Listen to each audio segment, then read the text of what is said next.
responsibility for your life. We want to be clear. We ain't saying nobody else's life, did we? No. We talking about who? Yours. Nobody else. We just had a good talk, a good spiel about being responsible for everybody else when you are not responsible to who? Yourself. You're neglecting yourself. We want to get away from that. But at least we come to the realization that that's what was going on. Huh? Because when it's time for you to be you and be with you, you don't know how to be with you. Ain't that some shit? No. Now, we said, number one, self-awareness. We got to be aware. Now, when we look at the word awareness, we see the word ness, that's your state, your quality, and your being. We talk about the state and the quality of being of your mindset or your mental condition or your mental state. And then we look at the word awareness, we see the word war in there, don't we, man? Mm-hmm. Huh? That means we are at what? War. Whether we know it or not. The battlegrounds is ideological and the war is psychological. Seriously, you take a note of that. Then someone talks about again, he says, stay aware. In other words, stay on point. I'm talking about stay accountable. In other words, stay on what? Stay on point. Because remember, if you're doing things that keep you clean and keep you focused, goddamn it, you better follow that same what? That same routine. Always. Because when you break it, you deviate it, man. Right. And once you deviate from the path, it's hard to come back. Because you out there now. Huh? Somebody may have to throw a longer fishing rod out there to get you because you far out there.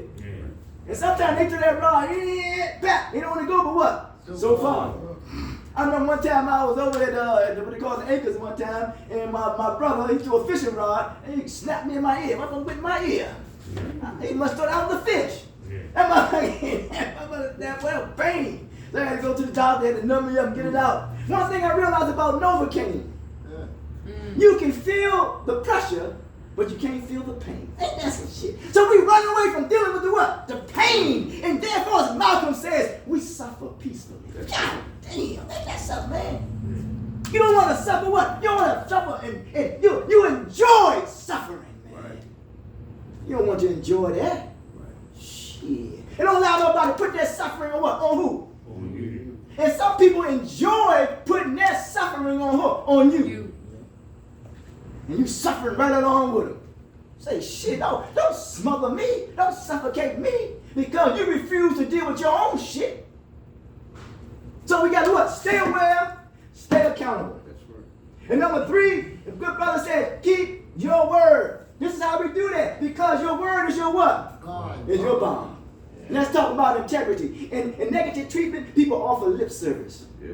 They say one thing and do what? Another. Talking loud, ain't saying nothing, like a dull knife, just ain't cutting. Sure, Bill, you think about that, man. Dull. When you're dull, you have lost your what? Your ambition. Yeah. It is said of a brother who came, Prophet Muhammad, they lost it. He came with what? With ambition. When you lose your ambition, you get dull. That's why when doctors go and they get a certain education, they say, I got all the education I need. I don't need to learn no what? I don't need to learn no more shit. You better always be moving something to improve in order to live a healthy and productive what? Life. That's right. Don't lose no ambition, man. That's what you gotta have. That's the desire to live. The desire. Do you know that when a person dies, they fight to hold on to their last breath?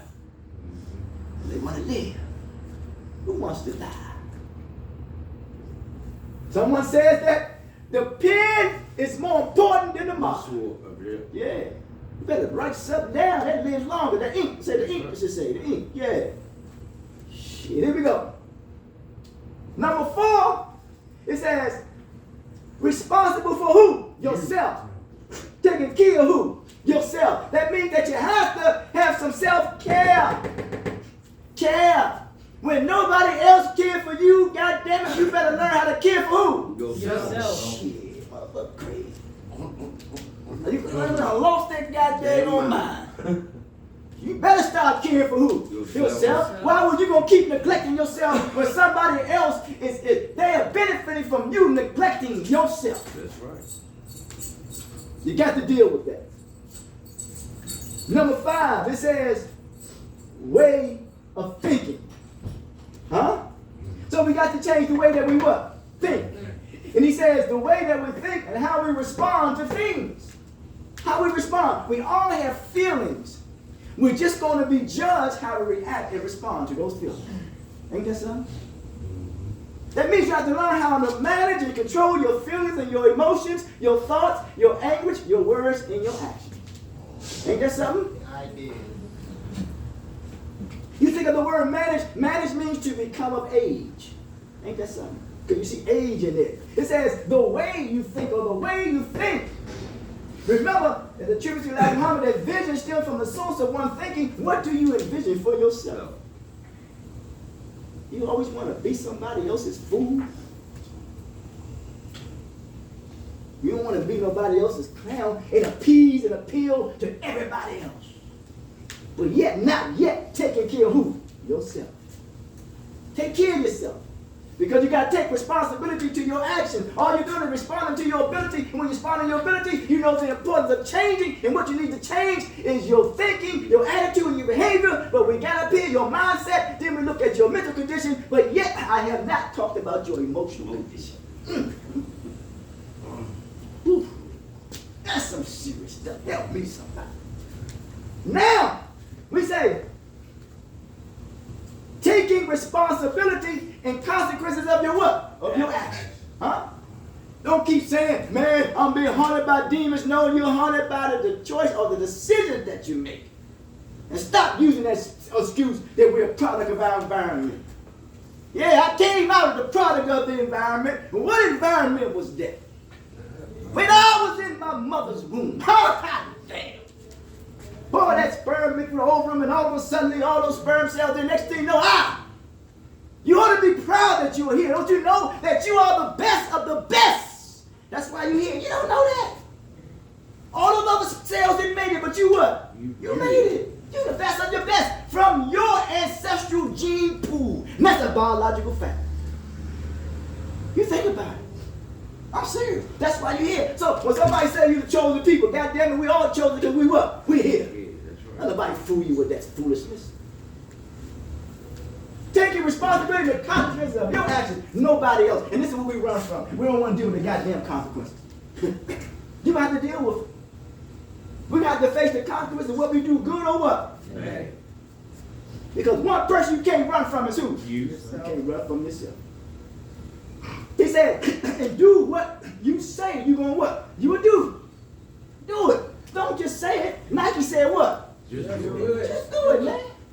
Is there a perfect decision? Nope. No. Just do it. And you know. And whatever comes down the pipe, you have to live with. And don't blame nobody else. Don't say, oh man, nobody did this, ain't nobody doing that, ain't nobody doing that. Okay. When a person have a program that's theirs, they can run it how they what? They run it. Because it's theirs. Opportunity is a direct correlation of ownership. When you own something, you can do what you want to do and hire who you want to hire. And I ain't saying not within ethical ground. That makes sense. But what I'm trying to get you to do, you have to own up to your decision. There's a song by MOP, Mass Outpost, called Ante Up. You're going to have to pay. Well, I'm telling you what you think. Because we run up a debt. Some people ran up a debt. And you have to pay the what? Right? Yeah, there you go. That's right. You got to pay it. Now, let me say, then you have to be honest with your situation. Yep. And then being what? Trustworthy. Mm-hmm. And face the what? Consequences. There's 3 there. That's a serious there. That's right. It says be honest with your situation. Mm-hmm. I often said that we are born in condition, placed in a situation, surrounded by circumstances, consequently due to some previous activity that's taken place. But what has happened is that sometimes we got to realize that we ain't honest with the situation that we're in, and can we handle the situation? Right. And a lot of times we can't handle the situation because the situation overwhelms us. Like, I ain't ready to get a job yet.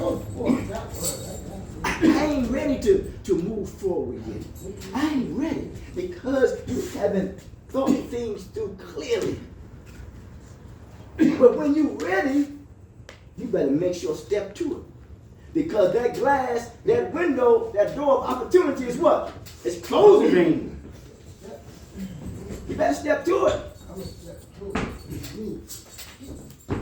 Then you have to be what? Trustworthy. That's right. It said of a man, they said that they can leave some money around, he wouldn't bother.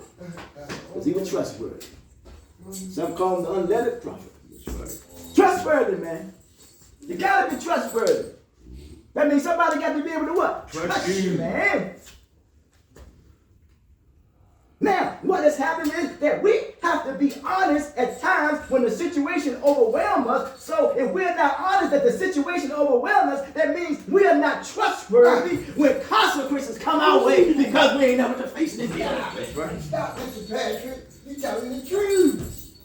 Got to be Oh, honest. I got to turn around. I can't help this one. The consequences. And then we move to being willing, right? And to take, make the situation what? Right. Now, we got to be willing to take and make the situation what? Right. Because when you're wrong, you're wrong. Just admit that you're wrong. Who in here has a monopoly on intelligence? Not me. I don't know everything. Do you know everything? No, sir. That's why you never want to be over an extended period of time at the mercy of nobody else. Because their mercy gonna what? Gonna run out. That's right. Huh? Only that which we call a higher power. Mercy is, that mercy is, I can't put no number on it. No, sir. God. I can't put no number on it. I really can't. I got tongue tied. Yeah. I really did. I only talking from experience. Because I know you've been in a situation where your life has been threatened, jeopardized, and you still what? You still here. Good God. He's talking to me. That's somebody looking out for you.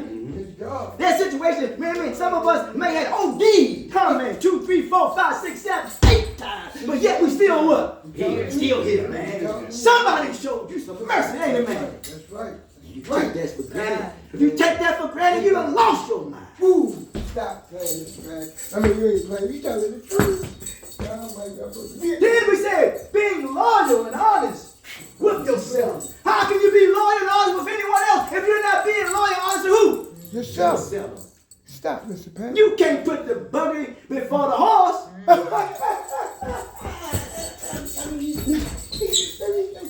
Then you have to stay true and be about your what? Your word. Word is everything. Well. You can't get me again. And when you're being true to what to your word, that means that you're able to say that what you are going to do, and you ain't just saying it with your lips, but you're putting it into practice. There's a song called "Practice What You What."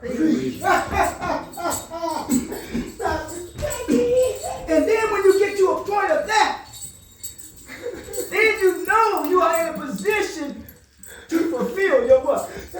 Obligation. If that is not clear on how to take responsibility for your life, I don't know what is. Ooh. Thank you. Does that make sense to you? It makes what? Yeah. Do it make sense? I'm doing it.